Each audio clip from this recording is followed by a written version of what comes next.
Voici Tam Tam Tropical, votre émission d'information et de débat sur l'Afrique et sa diaspora, conçue et présentée par Juvénal Noël.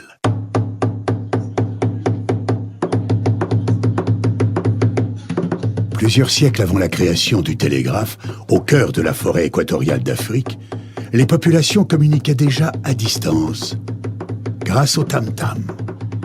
En un temps record, des messages étaient relayés dans plusieurs contrées. Tam Tam Tropical, l'Afrique chez vous, chaque mardi de 19h à 20h sur Radio Pluriel.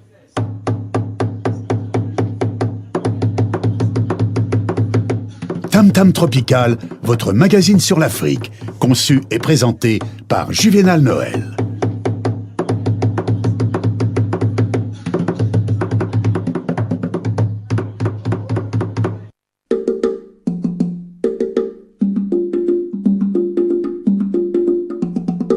La principale nouvelle nous vient donc du Cameroun où au moins 2 morts donc dans le nord-ouest anglophone du Cameroun.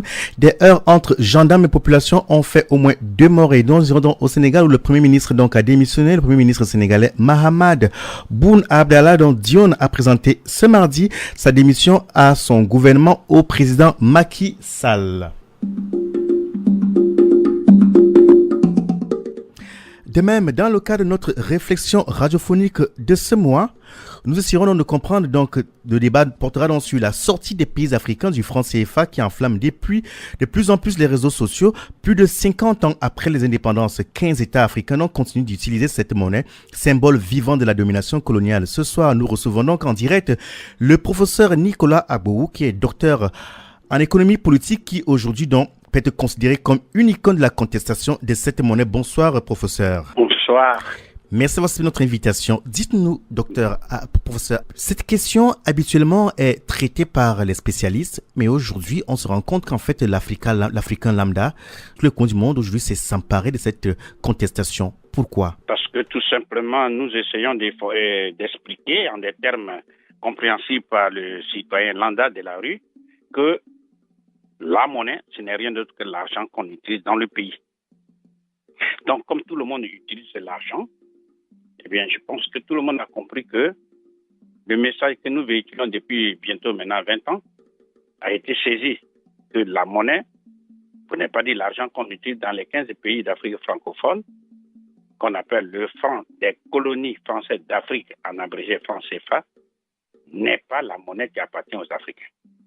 C'est une monnaie purement coloniale et surtout d'origine nazie. C'est entendu, professeur. On ne vous laisse pas développer. On vous retrouve dans quelques instants. Tam Tam Tropical, c'est tous les mardis soirs de 19h à 20h sur Radio Pluriel.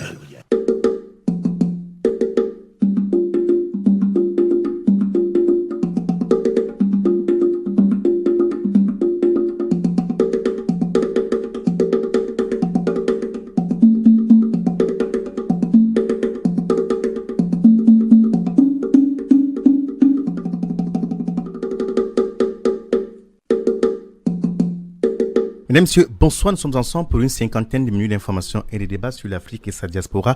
Soyez les bienvenus, donc on vous annonce donc à l'entame ce soir. Nous recevons donc l'éminent professeur Nicolas Agboou qui est devenu aujourd'hui une icône dans la contestation et la lutte contre le franc CFA. Le franc CFA, qu'est-ce que c'est? Non, c'est le franc des colonies françaises d'Afrique qui enflamme depuis plusieurs semaines, voilà, depuis quelques temps. La contestation monte sur les réseaux sociaux une fois de plus. Avant de vous donner la parole, nous allons faire un petit tour via les ondes sur le continent, prendre quelques nouvelles brèves et on vous retrouve dans quelques instants. À tout de suite.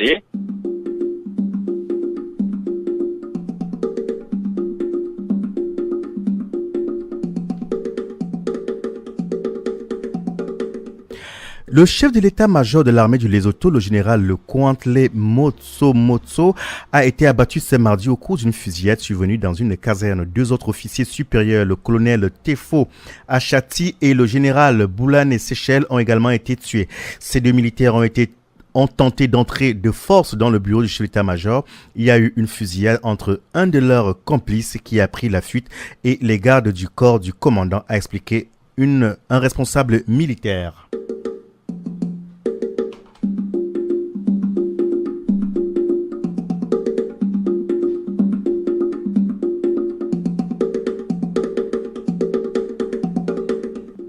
Au moins 2 morts donc au Cameroun, on vous le disait en titre, dans le nord-ouest anglophone du pays. Des heurts entre gendarmes et population ont fait au moins 2 morts hier lundi. La tension reste perceptible à Kumbo, deuxième grande ville de cette région située à environ 80 km de Bamenda.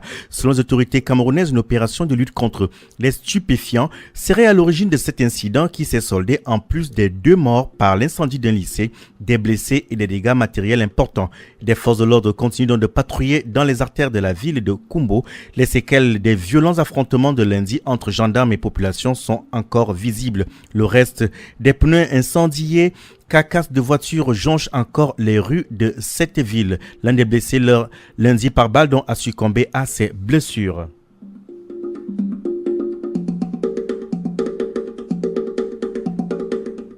Une nouvelle moins triste, c'est l'opposante rwandaise Rwigara, donc, qui a été libérée, arrêtée il y a une semaine, a été relâchée hier lundi selon la police.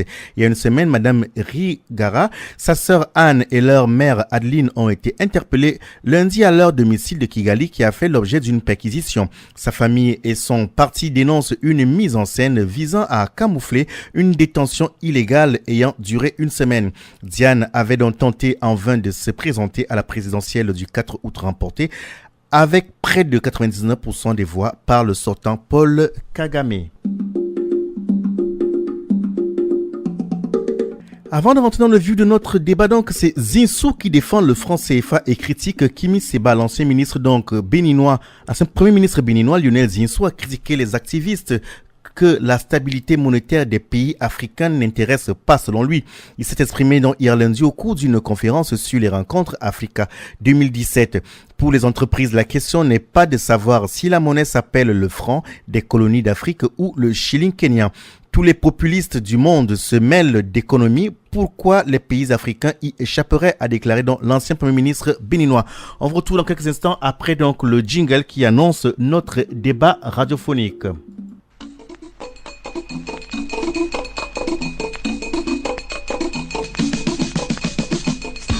En arrivant en Europe, je voulais d'abord faire comme les habitants de l'Europe, m'assimiler, m'intégrer dans la vie de la France, donc respecter les lois et pouvoir chercher le boulot. Je ne vis pas du tout mon rêve en France, parce qu'en fait, je pensais qu'ici, c'était le paradis. Oh, c'est difficile comme tout le monde, hein. Il y en a qui sont vraiment de la vraie diaspora, qui vont à l'école, qui sont des licenciés, mais il y a trop de banditisme de la diaspora ici. Il faut qu'on puisse faire comprendre aux jeunes que quand on est dans un pays, on respecte la loi de ce pays-là.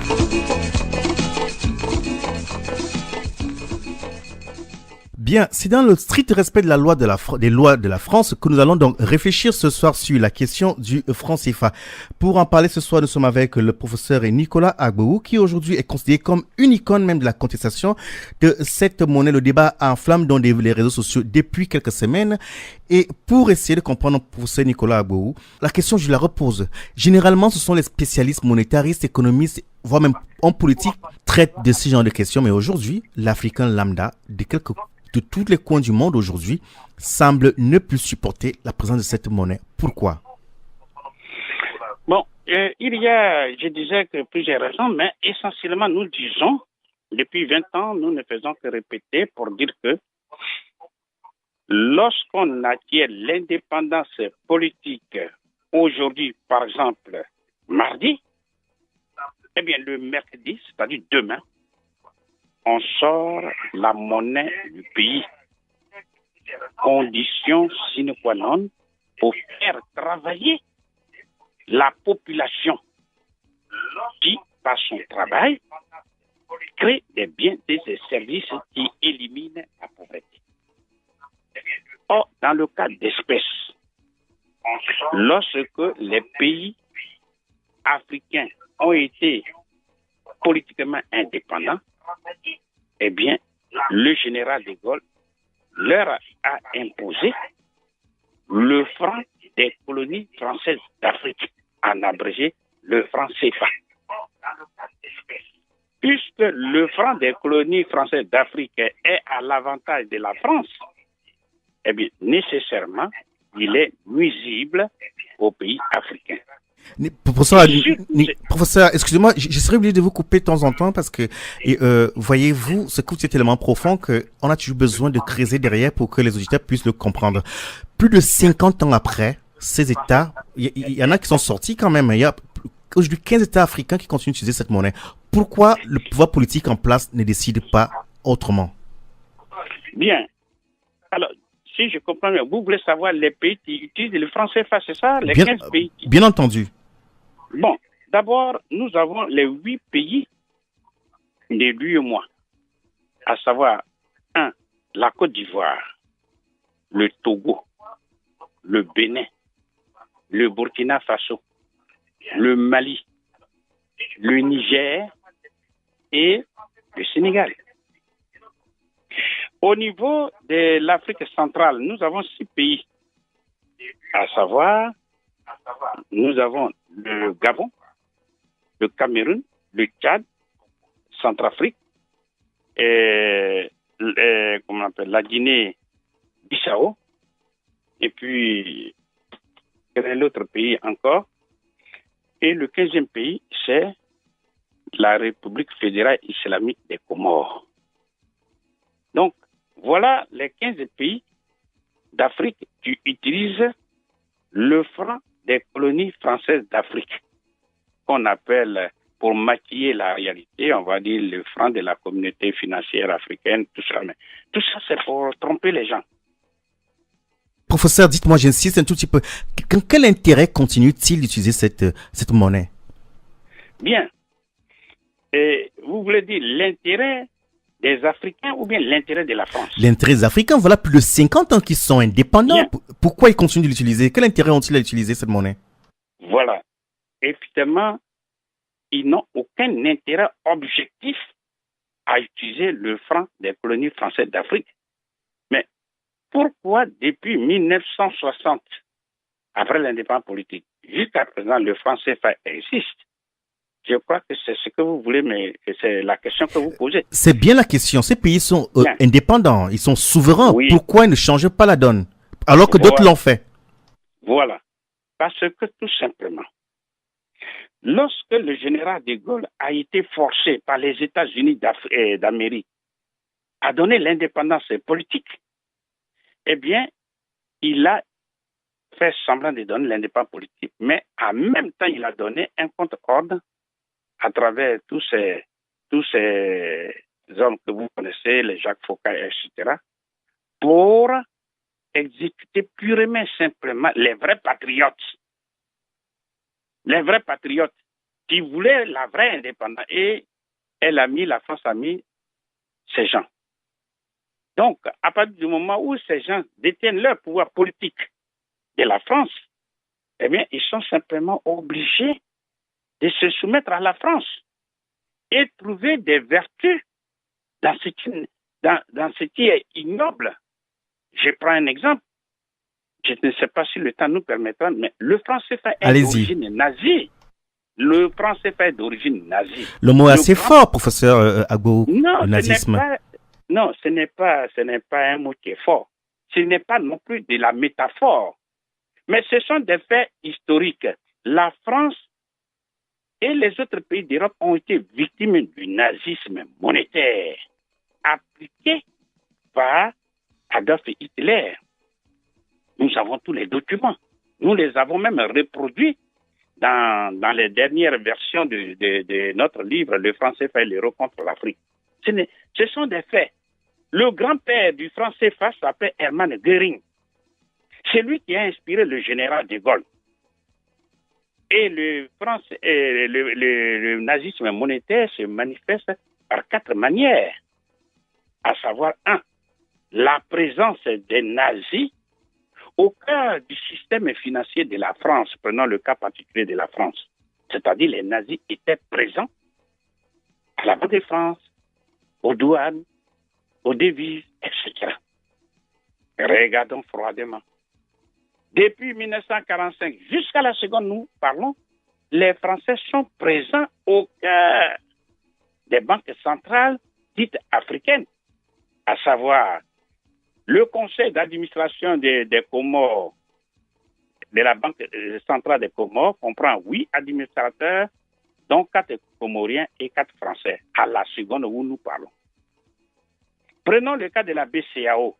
Après toutes les réformes, eh bien, il y a encore 2 administrateurs français qui ont le droit de veto. Il en est de même pour la BAC, Banque des États de l'Afrique centrale, où il y a 3 Français. La France n'est plus membre de la zone franc, puisque la France utilise l'euro. Mais qu'est-ce qu'elle y fait? Mais professeur Agbo, je veux comprendre. Il y a des États qui ont quitté la zone CFA. Et ceux-là, aujourd'hui, ont des monnaies locales, nationales. Le cas de d'Algérie et bien d'autres. Pourquoi les autres y restent? La question, c'est quel intérêt réel ils ont alors? Ou alors, sont-ils contraints? Si oui, mais pourquoi? Mais je viens de vous le dire. Prenez les 15 pays, prenez les dirigeants, je dis bien les dirigeants, les présidents, si vous voulez, de ces 15 pays d'Afrique francophone. Citez-moi un seul qui a le pouvoir d'État sans la France. Je dis ceux qui ont osé prendre le pouvoir d'État sans la France, ou du moins qui ont voulu battre monnaie, ceux-là ont été purement et simplement exécutés. Si vous le voulez, on peut toujours prendre quelques exemples. À savoir, déjà avant 1960, donc en 1958, par exemple, eh bien, le président Ahmed Sékou Touré, quand il a dit non de façon singulière à la France et qu'il a proclamé l'indépendance politique de la Guinée, eh bien, vous savez ce qui lui est arrivé. La France a amené tous les complots contre le président Sékou Touré.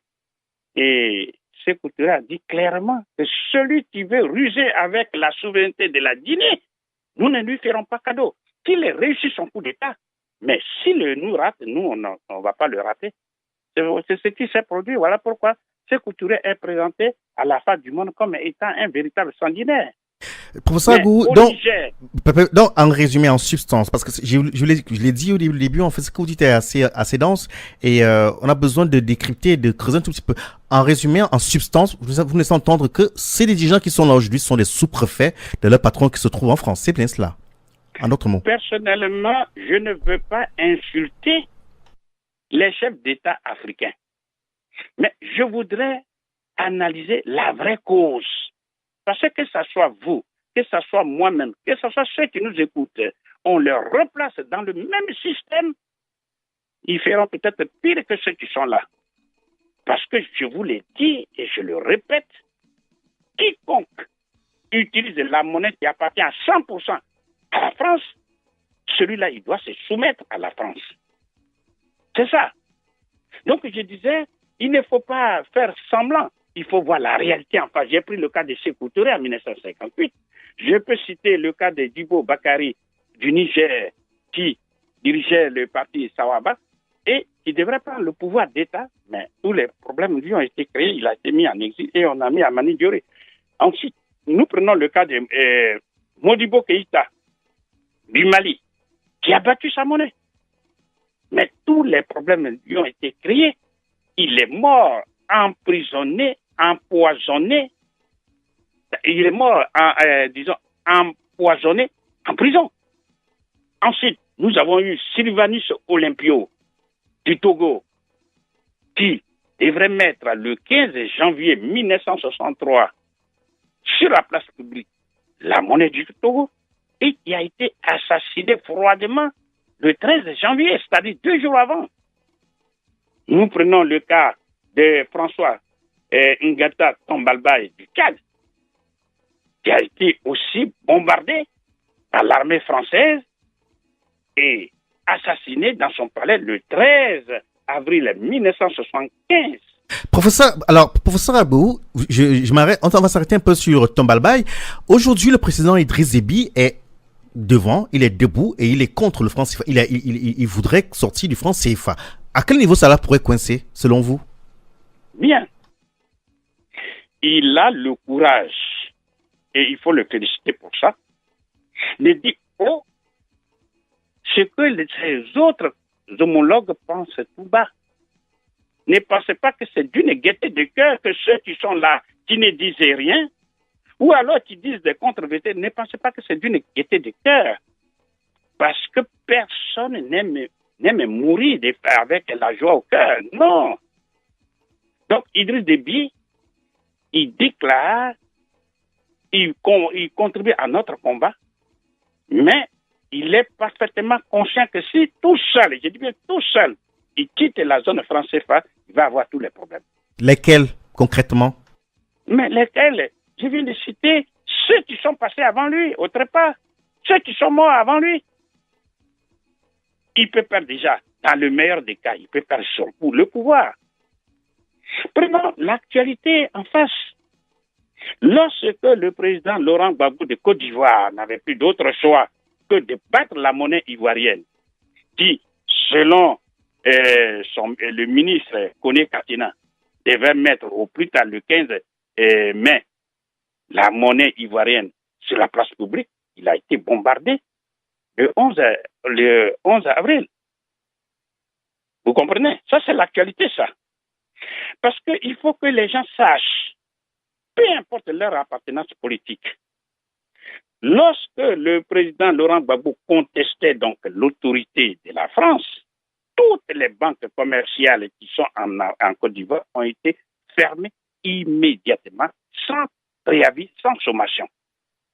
Alors, quand toutes les banques sont fermées, vous êtes un chef d'entreprise, vous voulez retirer de l'argent pour payer les fournisseurs, vous ne pouvez pas, pour payer les salaires, vous ne pouvez pas, en un mot, pour faire fonctionner l'entreprise, vous ne pouvez pas. Deuxièmement, vous êtes un ménage, vous voulez aller retirer l'argent pour aller nourrir la famille, pour payer les médicaments, vous ne pouvez pas. Nous avons vu des gens mourir en Côte d'Ivoire. Bref, à travers ce blocus, parce que c'est un blocus économique qu'on organise, eh bien, il s'agissait d'obliger la population à se retourner contre son président, même s'il est élu démocratiquement, parce que souvent les gens parlent de la démocratie. Mais à l'analyse des faits, la France ne veut pas de la vraie démocratie dans ces pays anciennement colonisés par elle. C'est ce que nous avons vu. Donc nous disons prévenir au cas d'Idriss Déby. Idriss Déby dit tout simplement à ses collègues, à ses homologues que le franc CFA n'est pas bon. Je sais que vous le savez, vous ne voulez pas le dire, mais moi, Idriss Déby, je prends le risque de vous le dire. Donc, ça veut dire quoi? Il y a une solution. Sortons ensemble de la zone franc CFA, comme d'autres l'ont fait. Prenons par exemple le cas de la Mauritanie.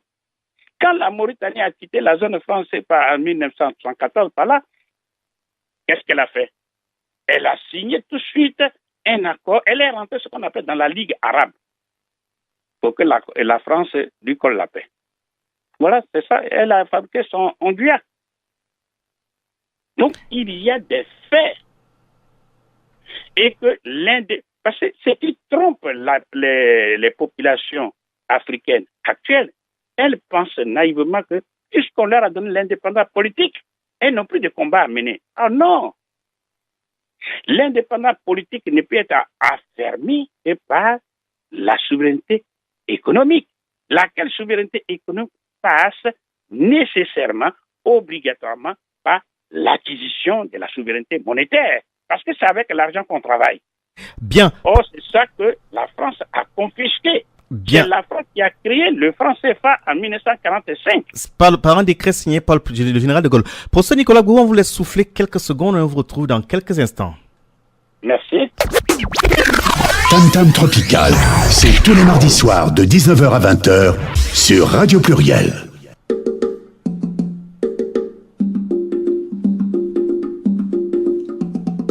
Mesdames et messieurs, une fois de plus, bonsoir. Nous recevons donc ce soir le professeur Nicolas Gbagbo, qui est docteur en économie politique. Il nous éclaire donc sur la réalité du franc CFA. Aujourd'hui, les mécanismes donc du franc CFA et en quoi il est nuisible à l'Afrique. Il essaiera de nous démontrer le lien entre l'immigration et le franc CFA. Une fois de plus, merci pour cela d'avoir accepté notre invitation. Merci. Dites-nous, Un mini-sommet s'est tenu la semaine dernière, en fait, sur l'immigration. Et voilà, la question que je pose, c'est de savoir quel lien peut-on faire aujourd'hui, ou existe-t-il un lien entre le franc CFA et l'immigration massive, en fait, cette jeunesse africaine qui vient mourir sur le large des côtes occidentales? Bien, le lien, il est évident. C'est-à-dire que dans le temps comme dans l'espace, on ne quitte pas son pays d'une gaieté de cœur. Si on quitte son pays, c'est que d'une manière ou d'une autre, on y a été contraint. Le lien ici, c'est que les 15 pays qui utilisent le franc des colonies françaises d'Afrique, sur les 15, 13 sont considérés comme PMA, c'est-à-dire pays moins avancés. Pour mémoire, en 1960, la Corée du Sud avait un revenu par habitant de $690 américains. Et pendant ce temps, presque tous les pays de l'Afrique francophone avaient au moins au minimum $800. Au minimum. Bien. À l'instant, la seconde où je vous parle, quand vous regardez les données statistiques, la Corée du Sud a aujourd'hui plus de $35 000 par personne. Or, ce même pays qui était en avance, en moyenne, en étant exagérément généreux, c'est $2 000. Parce qu'un pays comme Centrafrique qui avait en 1960 $850, aujourd'hui c'est $750, et ainsi de suite.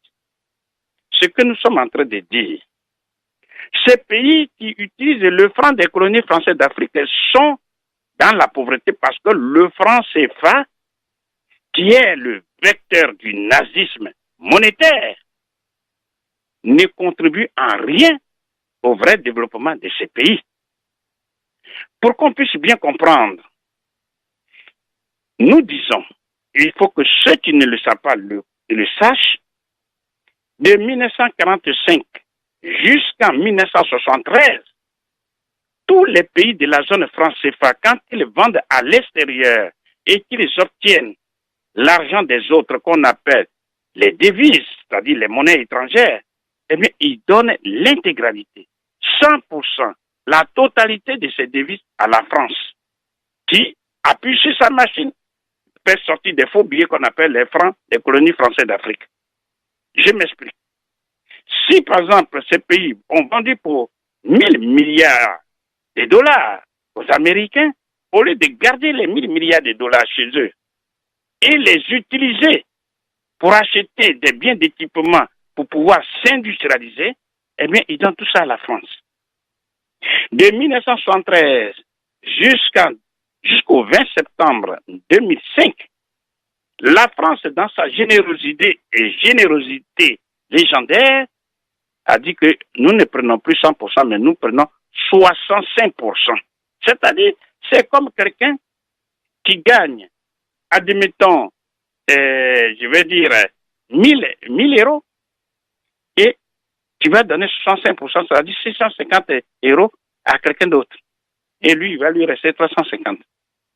Et c'est depuis le 20 septembre 2005 jusqu'à la seconde, nous parlons, les pays africains donnent 50% de leurs recettes d'exportation à la France. Dans ce contexte, prendre pour mieux faire comprendre les uns les autres, prenons quelqu'un qui, en Afrique, gagnerait, par exemple, 100 000 francs CFA. Il prend sur les 100 000 francs CFA et il paye 40 000 pour le loyer et il prend les 60 000 qui restent pour nourrir sa famille.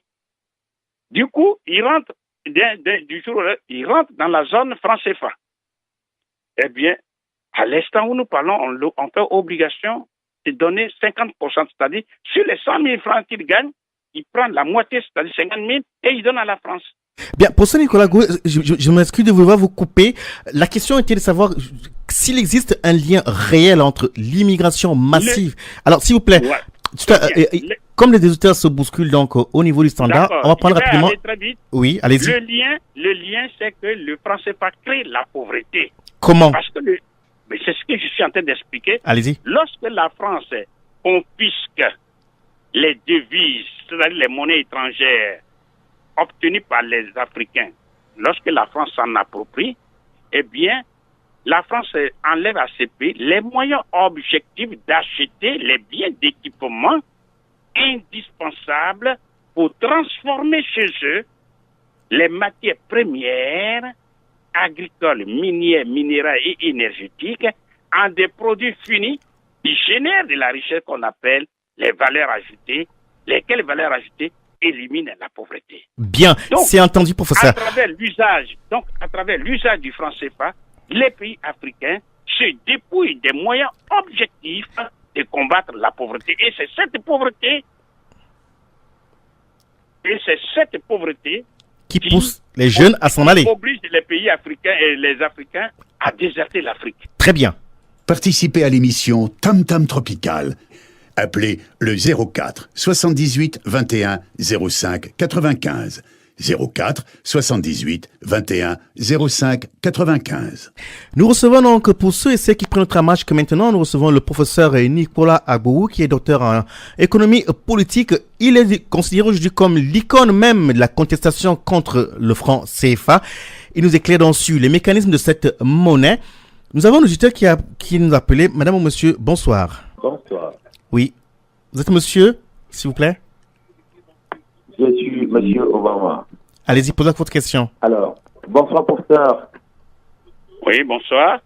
Oui, cela me fait vraiment un grand plaisir de vous écouter. Ça fait un petit moment, si ce n'est pas plus de 6 ans que je vous écoute. Je vous ai même lu dans vos différentes publications. Et je profite de l'occasion que vous nous offrez aujourd'hui pour nous édifier sur cette épineuse question du franc CFA. Alors, ma question, qui étant en 3 volets, est de savoir en premier lieu, d'après vous, est-il vraiment possible de connaître à ce jour les montants exacts des réserves africaines contenues dans les comptes d'opération de la Banque de France? Ça, c'est le premier volet. Et puis, étant spécialiste de la gestion, quel est le scénario que vous envisagez en termes de sortie de ce franc CFA? Et puis, j'aimerais aussi savoir si vous pensez que les pays africains puissent récupérer ces réserves en cas de sortie de ce franc CFA. Merci beaucoup, professeur. Oui. Bien, merci. Alors, je réponds à la première question qui consiste à savoir si on peut connaître le montant exact des devises que les Africains ont dans les comptes d'opération. La réponse objective, c'est non. Toutes nos recherches, ne nous permettent pas d'avoir le montant exact pour la raison simple que vous pouvez parfaitement comprendre. Eh bien, les données statistiques ne sont pas disponibles comme on le voulait. Parce que la France sait ce qu'elle fait. Il y a des centres où vous ne pouvez pas entrer facilement. Il y a des chefs d'État, je ne citerai pas des noms, que personnellement j'ai rencontrés.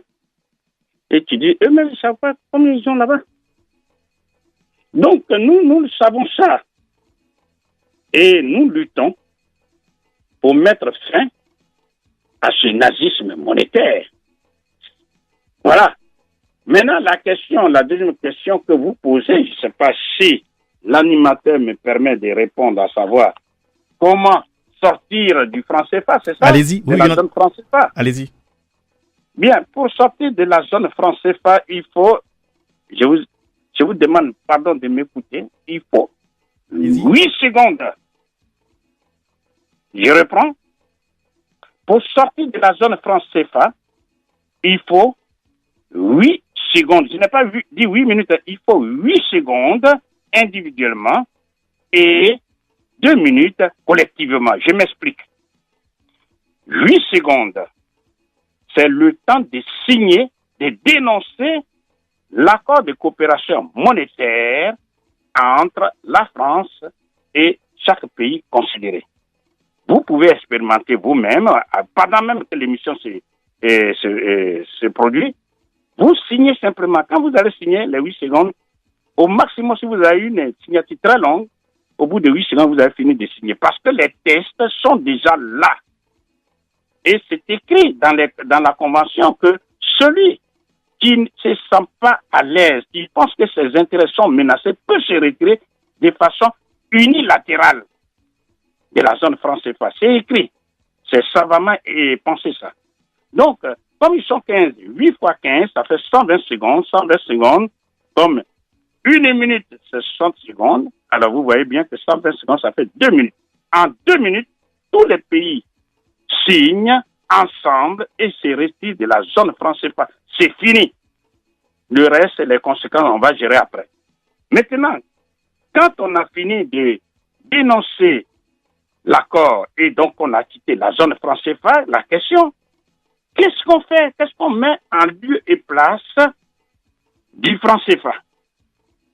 Eh bien, nous disons, il faut mettre en lieu et place du franc CFA, il faut mettre la monnaie unique africaine.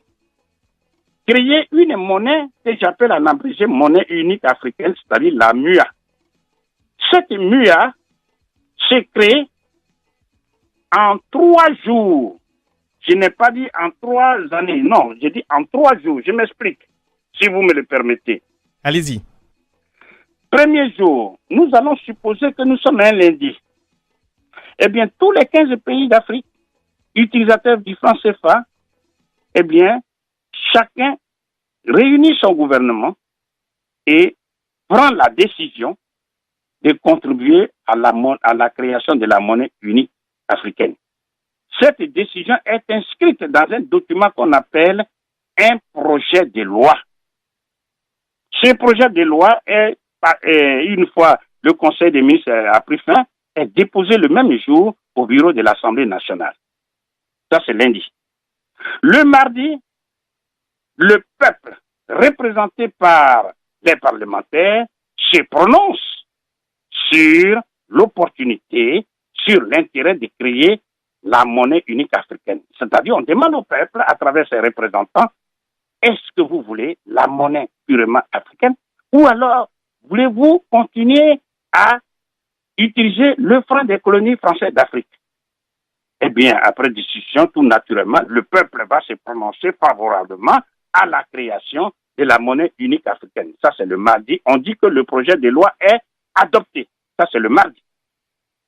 Le mercredi, eh bien, tout simplement, les machines qui ont été préalablement importées et installées, eh bien, le mercredi, on appuie simplement sur la machine et les billets des banques sont imprimés. Parce que la machine, elle est neutre. Peu importe qu'elle soit importée des États-Unis d'Amérique, de la Chine, de l'Australie, de l'Europe, etc., c'est une décision politique. Voilà, en 3 jours, c'est terminé. Et la monnaie unique africaine, elle est créée. À partir de là, elle va dormir dans une maison qu'on appelle la Banque centrale africaine. Laquelle Banque centrale africaine est gérée naturellement par un gouverneur. Et cette Banque centrale africaine va coiffer toutes les banques centrales nationales. Mais c'est elle, cette Banque centrale africaine, qui est gérée exclusivement par les Africains, c'est elle qui va donner une ligne de conduite, qui va définir la politique monétaire et de crédit à mettre en place dans les pays utilisateurs de la MUA. Bien. Et c'est comme ça, on va mobiliser, on va mettre en mouvement les forces de travail qui sont disponibles en Afrique. Professeur Nicolas Gbowou, j'entends ce que vous dites. Moi, je suis obligé de vous couper. Le temps que nous imparti arrive inexorablement à son terme. Nous avons à peu près 4 minutes, très rapidement. Ce que vous dites a l'air simple, je dis bien a l'air simple, mais cela n'est pas évident. Très rapidement, une question qui vient d'un auditeur qui peut savoir si que serait devenue la Côte d'Ivoire après 10 années de guerre sans le franc CFA, ou comment un pays non démocratique peut-il être indépendant de sa banque centrale? Excusez-moi, reprenez. Rapidement la question, en fait. L'auditeur pose la question de savoir, la Côte d'Ivoire, après 10 années de guerre sans le franc CFA, comment est-ce qu'elle aurait pu s'en sortir? Vous voulez dire... Alors, oui. Mot vous dites que mot à mot, le logiciel dit que serait devenue la Côte d'Ivoire après 10 années de guerre sans le franc CFA. Alors, il veut dire en d'autres termes que la Côte d'Ivoire est Côte d'Ivoire parce qu'il y a le franc CFA. Voilà. Ah, non. Non. Ils font souvent de l'amalgame, c'est pas vrai. La Côte d'Ivoire serait la Côte d'Ivoire. Vous comprenez? Expliquez-nous. Oui. C'est pas parce que le franc CFA... D'ailleurs, il faut qu'on le sache. Le franc CFA, c'est ce qu'on appelle une monnaie obsidionale, c'est-à-dire une monnaie de siège, une monnaie militaire. Prenons le cas de la Côte d'Ivoire, justement. Le gouverneur de la BCAO, Banque centrale des États de l'Afrique de l'Ouest, il s'appelait Dapri Philippe. Et celui-là, c'est pas parce qu'il a volé un seul centime, tout le monde le sait. Mais vous allez sur Internet, il a été traîné partout. Il est nu, tout simplement parce qu'il n'a pas voulu se soumettre aux ordres de la France. Vous comprenez? Donc, cette monnaie, elle est utilisée à des fins purement politiques. Donc, quand on dit, parce qu'il y a des gens qui pensent que le franc CFA, c'est ça qui fait que la Côte d'Ivoire... Allez en Côte d'Ivoire, à l'instant où nous parlons, tout le monde est en train de pleurer. Parce que souvent, les gens pensent que le franc CFA est une monnaie stable. Quand on parle de la stabilité monétaire, ce mot technique, ça veut dire tout simplement, c'est le pouvoir d'achat de la monnaie. Aujourd'hui, si vous allez en Côte d'Ivoire, vous ne pouvez pas, si vous voulez manger le midi simplement, midi et soir, il faut au minimum 6 000 francs CFA. À l'opposé, quand Babou était là, la vie était en tout cas moins chère. Mais je dis, il ne faut pas mélanger les choses. Ce n'est pas parce que le franc CFA est une monnaie stable. D'ailleurs, il n'existe pas cette stabilité de monnaie parce que le pouvoir d'achat ne vaut plus rien. Et je dis aux uns et aux autres, la monnaie, avant d'être technique, est d'abord politique. Bien.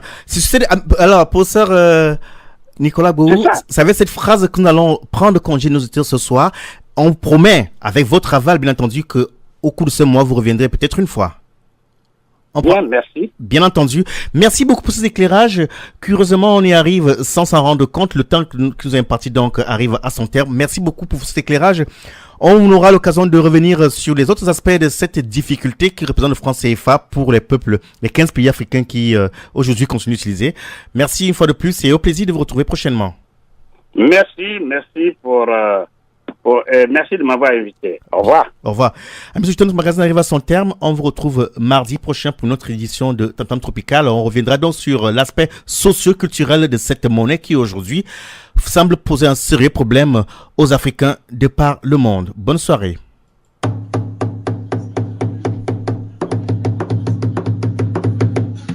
Plusieurs siècles avant la création du télégraphe, au cœur de la forêt équatoriale d'Afrique, les populations communiquaient déjà à distance, grâce au tam-tam. En un temps record, des messages étaient relayés dans plusieurs contrées. Tam-Tam Tropical, l'Afrique chez vous, chaque mardi de 19h à 20h sur Radio Pluriel.